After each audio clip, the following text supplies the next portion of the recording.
এবং ইতিমধ্যে তা স্বীকার করে নিয়েছেন।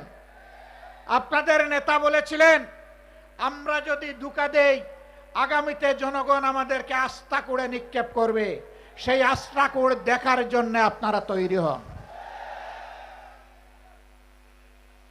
গণভোটের রায় অগ্রাহ্য করার মানে হচ্ছে এদেশের জনগণকে অপমান করা, তাদের ভোটকে অস্বীকার করা, তাদের রায়ের প্রতি বৃদ্ধাঙ্গুলি দেখানো। মনে রাখবেন, জনগণের বিরুদ্ধে দাঁড়িয়ে অতীতে কেউ কোনোদিন রেহাই পায়নি, আপনারাও রেহাই পাবেন না। সময় থাকতে অনুরোধ করি, এখনো সৎ পথে ফিরে আসুন, জাতির সাথে গাদ্দারি বেইমানি করবেন না।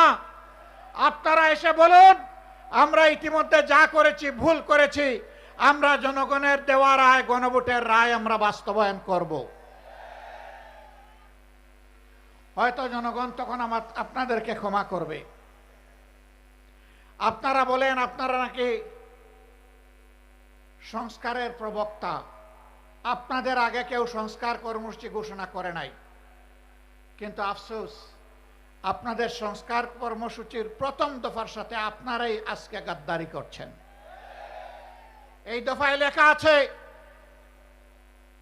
আপনারা যদি নির্বাচিত হন তাহলে এই দেশকে মেরামত করা লাগবে, আর মেরামত করতে হলে সংবিধানের সংস্কার সাধন করা লাগবে।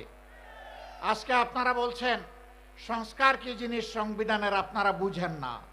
তাহলে কি আপনারা শিশুর মতো না বুঝে প্রথম দফায় লিখেছিলেন?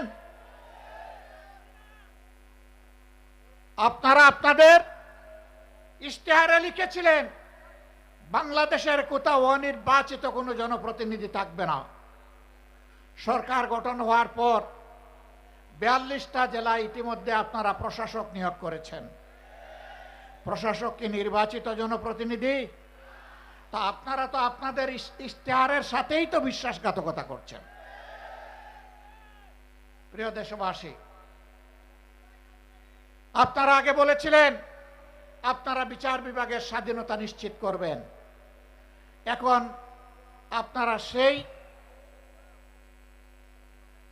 যে অর্ডিন্যান্স ছিল, সেই অর্ডিন্যান্সের আপনারা বিরোধী